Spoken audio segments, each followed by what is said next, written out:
Should have video there.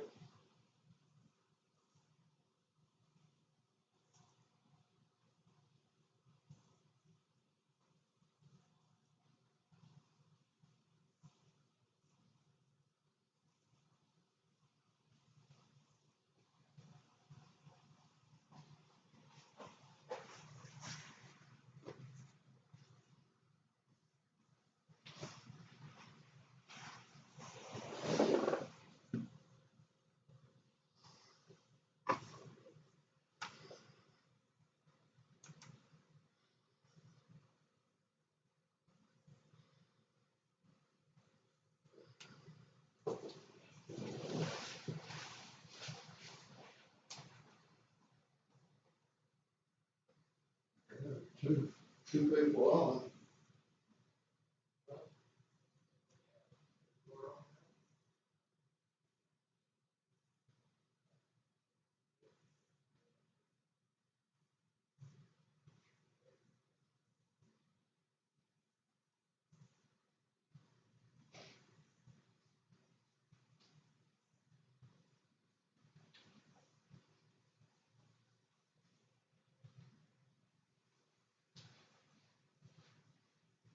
Now they want graphics off screen.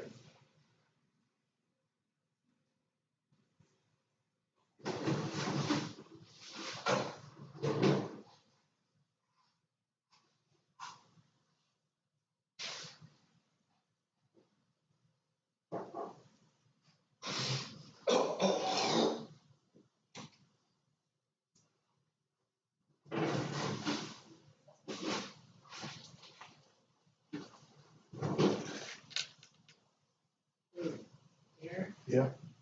Or, you know,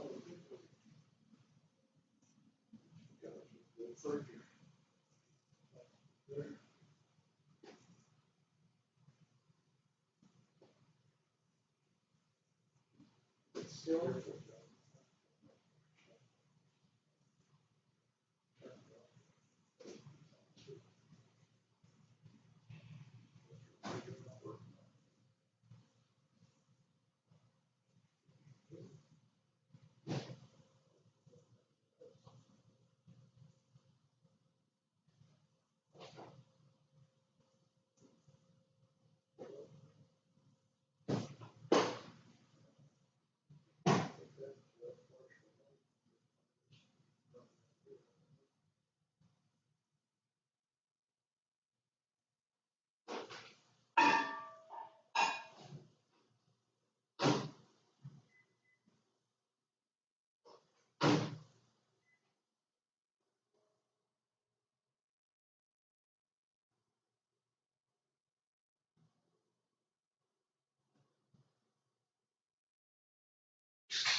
Good morning, everyone.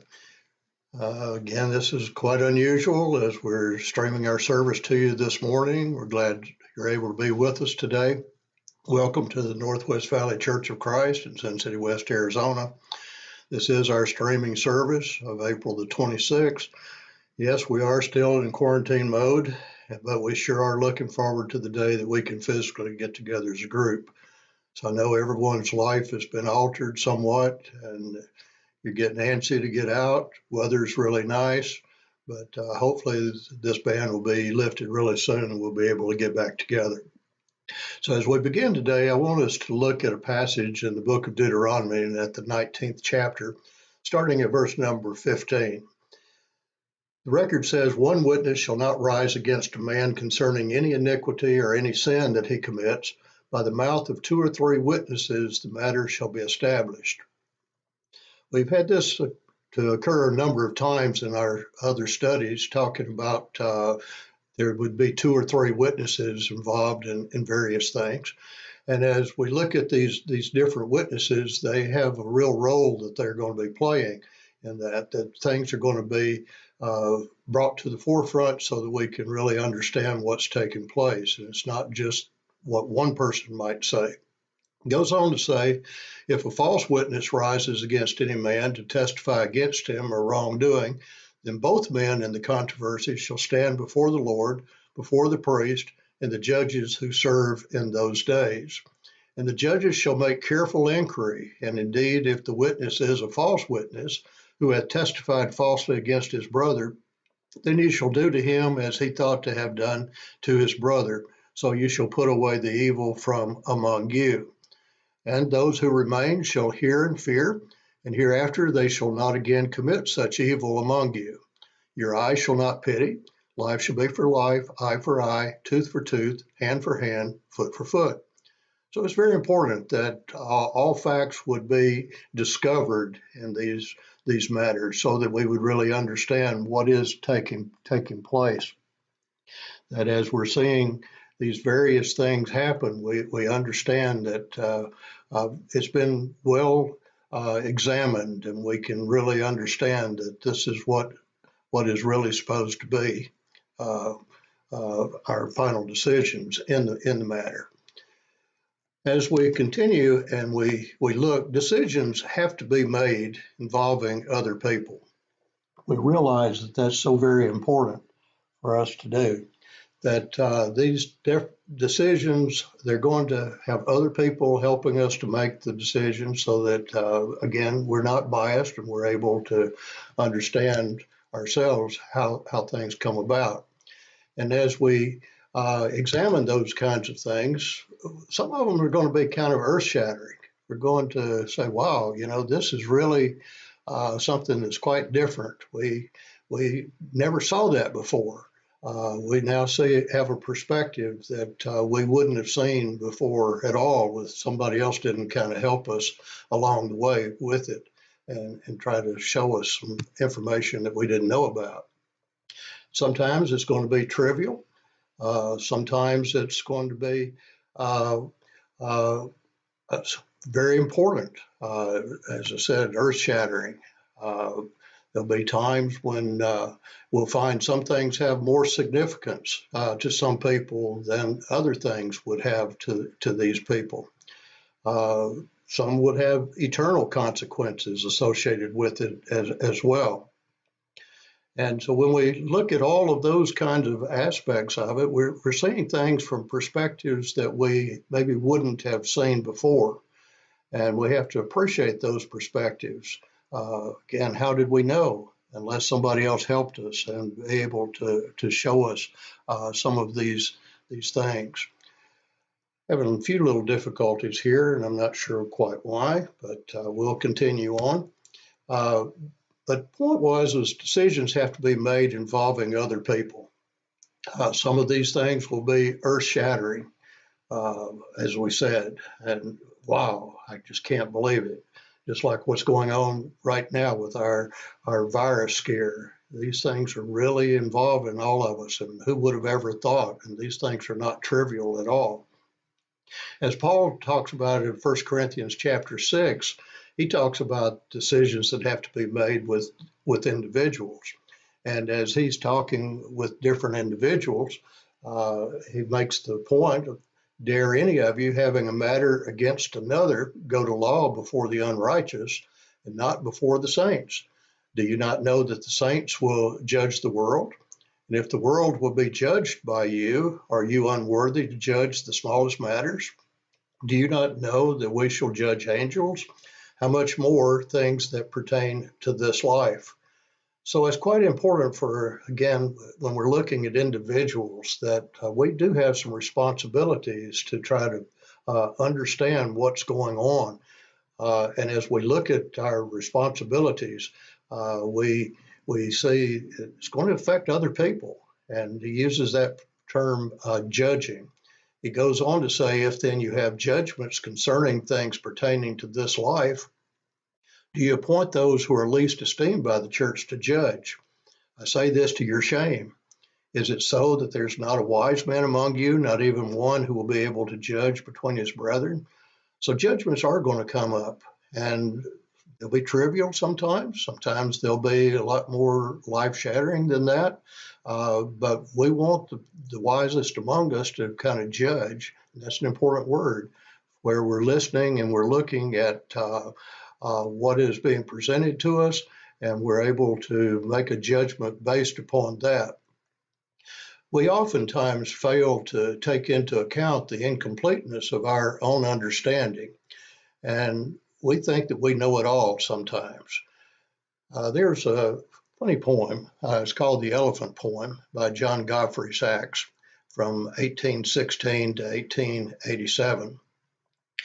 And in this, and this is how the poem goes: the first approached the elephant, and happening to fall against his broad and sturdy side, at once began to bawl, "God bless me, but the elephant is very like a wall."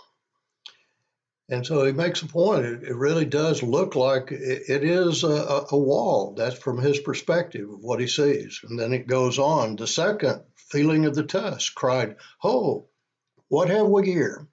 So very round and smooth and sharp, to me 'tis mighty clear. 'Tis wonder of an elephant. It's very like a spear."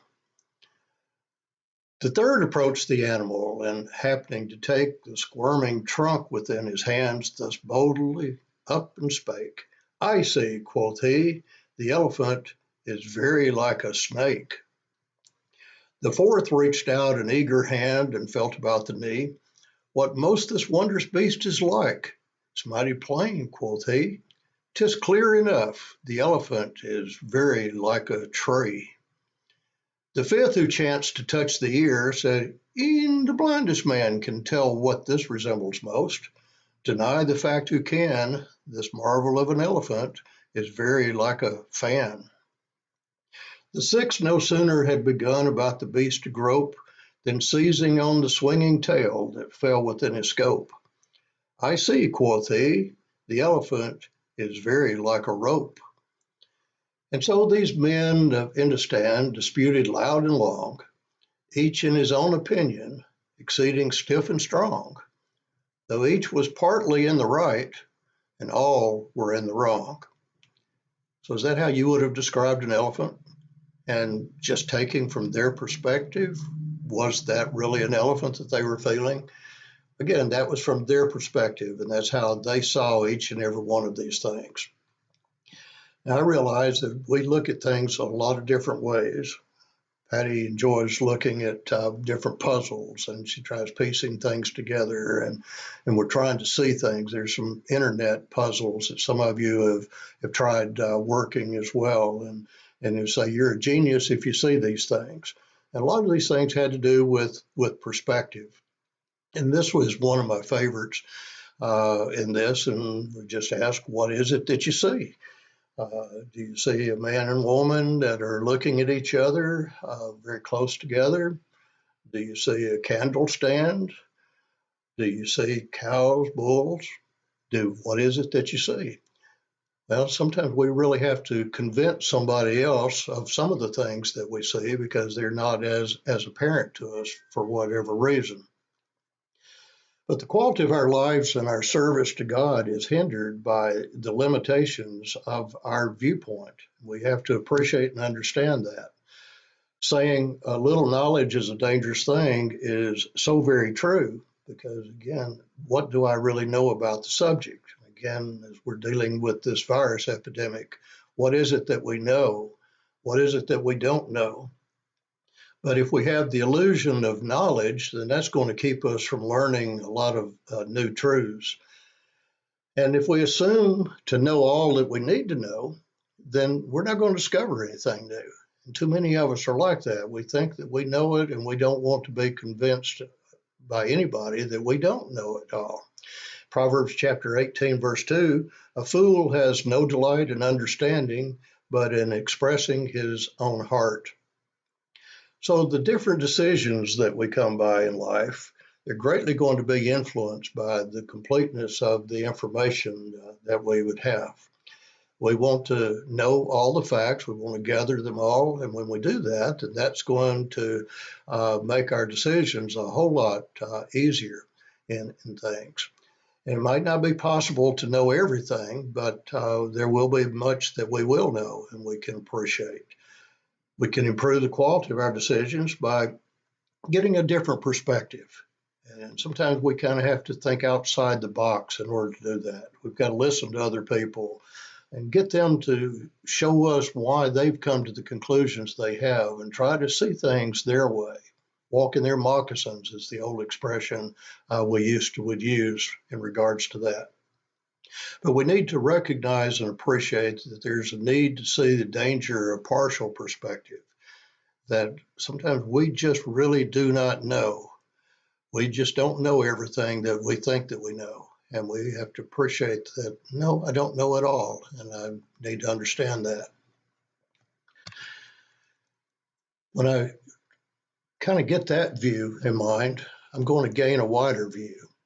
I'm going to acquire a habit of seeking a higher perspective. I want the highest that I possibly can. I want to see things religiously the way God would see it and how he would want us to see it.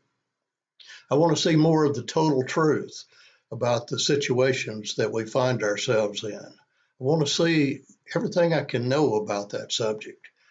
Sometimes I might have a dangerous blind spot when it comes to whatever the subject happens to be. And a lot of times it's because of my own character, that I have character flaws, and that causes the blind spots.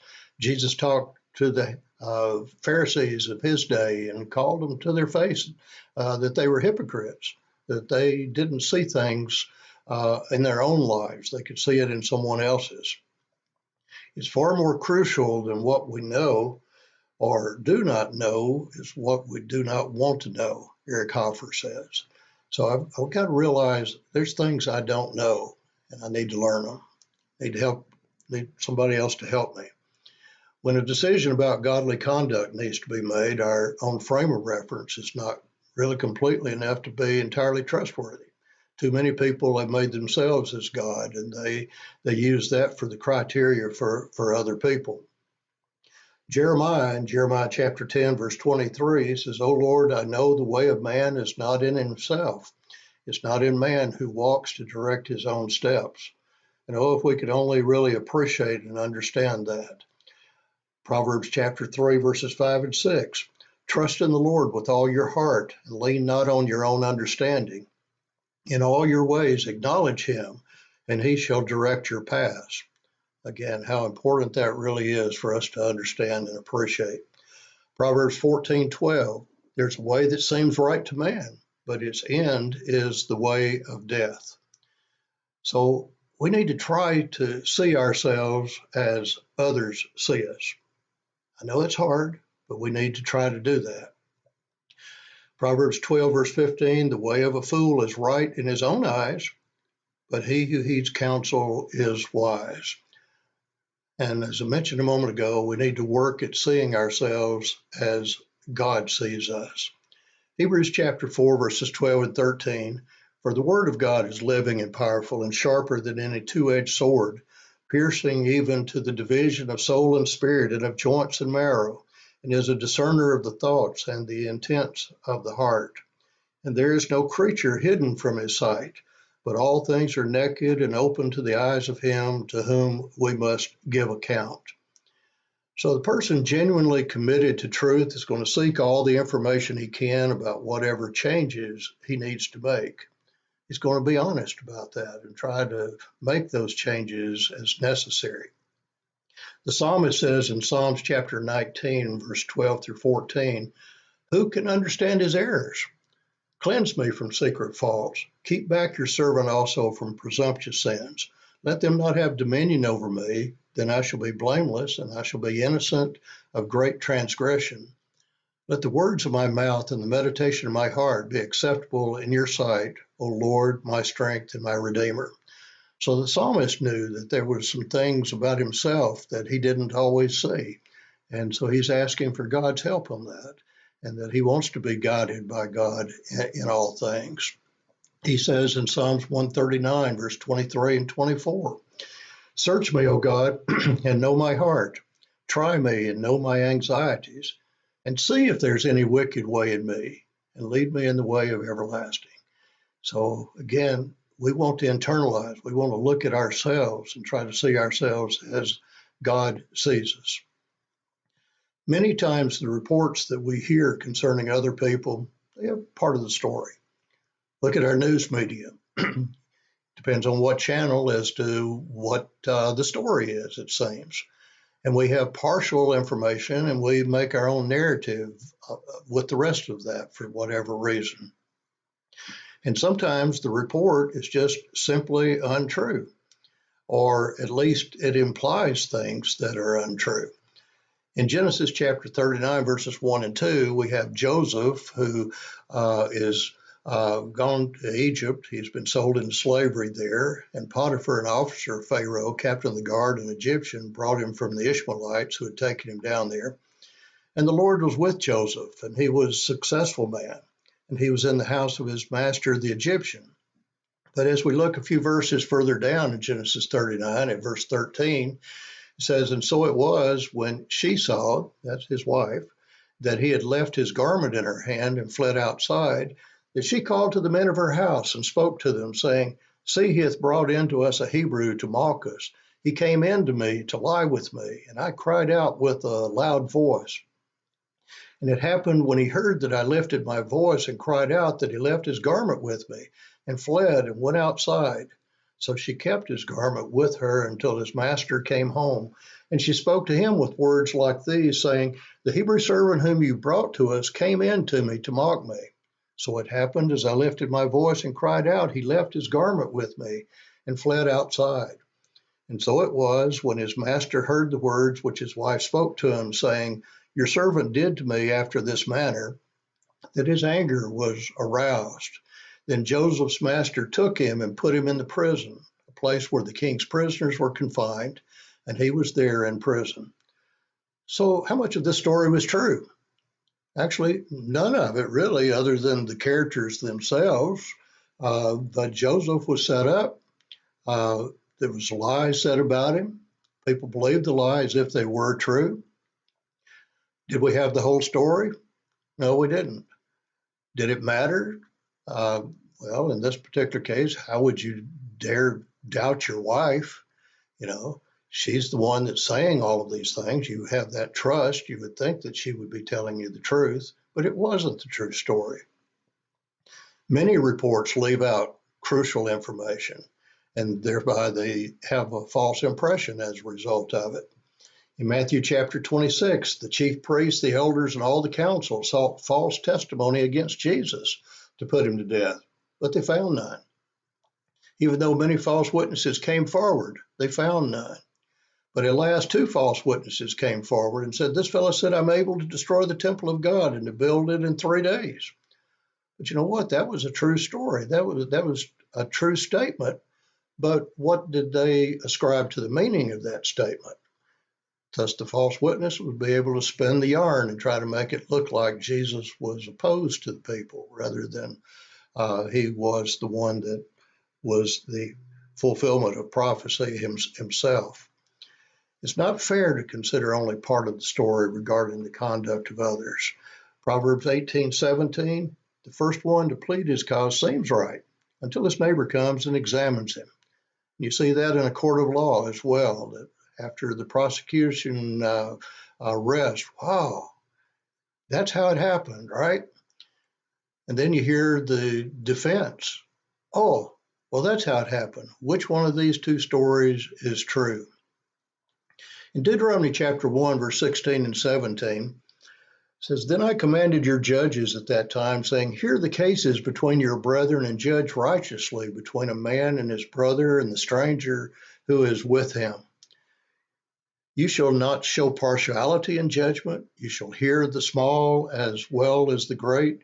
You shall not be afraid in any man's presence, for the judgment is God's.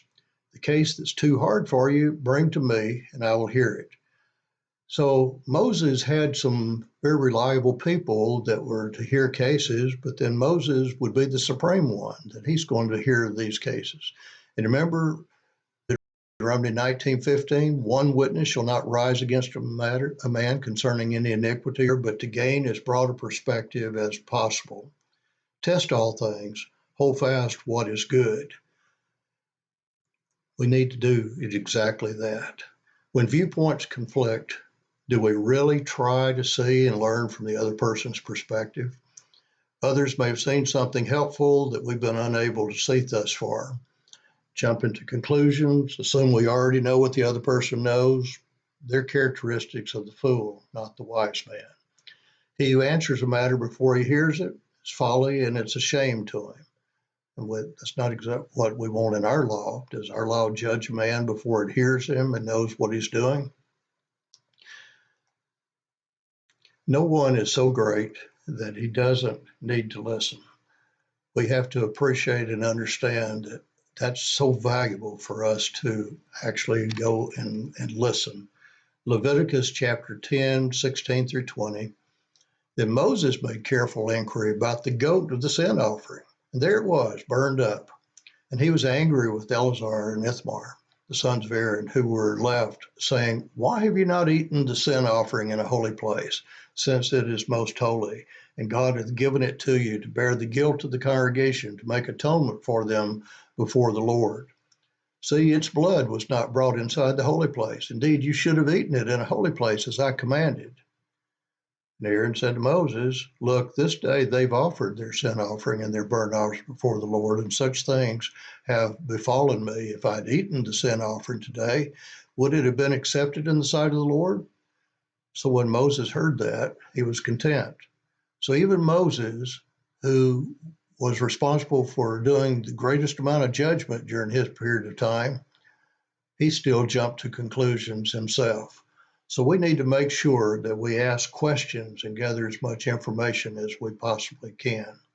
We know most people only a little slice of their life. We don't know them intimately like we know our own family.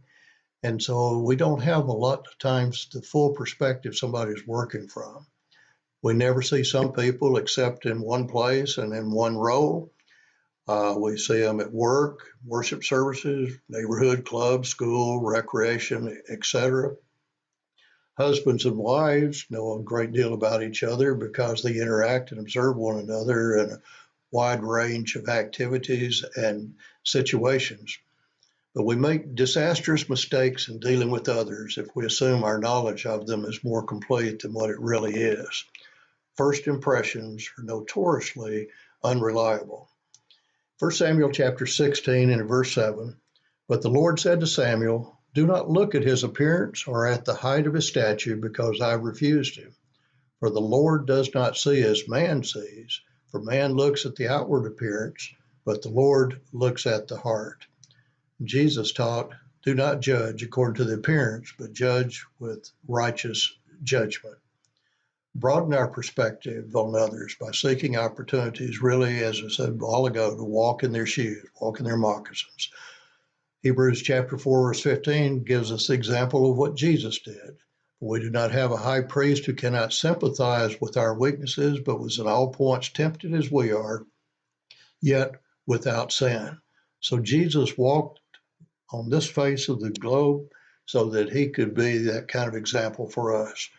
We need to always try to look at fellow human beings through the eyes of Jesus, our advocate, rather than the accuser. With most personal problems, the facts of the problem itself don't give us the whole story. We've got to have more than just the facts. We need the background as well. We need so many other things. Focusing on problem alone does not allow to see other things that are equally part of the full truth. And we get a lot of that help from God. We need to pray for that. The insignificance of the problem against when we're looking at the backdrop of all of eternity, that should put it in a better perspective. In 2 Kings chapter 6, verse 15 through 17, And when the servant of the man of God arose early and went out, there was an army surrounding the city with horses and chariots. And his servant said to him, Alas, my master, what shall we do? So he answered, Do not fear, for those who are with us are more than those who are with them. And Elisha prayed and said, Lord, I pray, open his eyes that he may see. Then the Lord opened the eyes of the young man, and he saw. And behold, the mountain was full of horses and chariots of fire all around Elisha. I recognize God was working something very spectacular at that point in time, but the fact is, God is doing exactly that today. In His providence, He's out there controlling this universe. He knows what our cares are. He listens to our prayers, and it's the prayers of a righteous man that avails much. And so let's open our eyes and see things from God's perspective. Three things that's going to help. First is that we have an honest admission that we have a limited viewpoint on our own. And then we want an honest effort to learn more of the truth and to increase our perspective.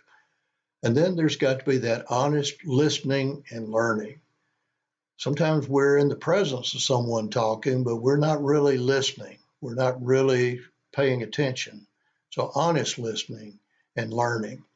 Proverbs 15:22. Without counsel, plans go awry, but in the multitude of counselors, they are established.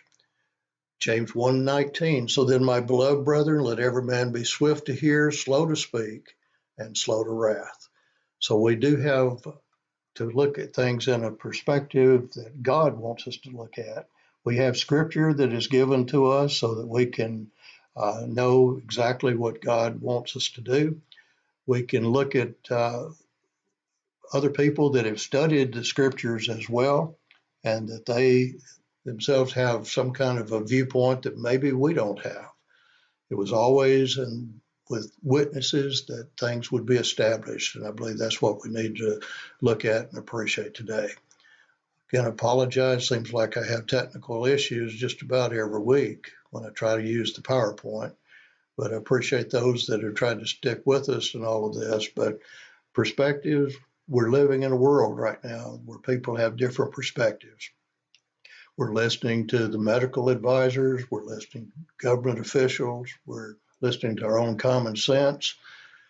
And then let's just always realize that when we're paying attention to God, God cares for each and every one of us. So may God bless each one of us, and may we have a great week this week.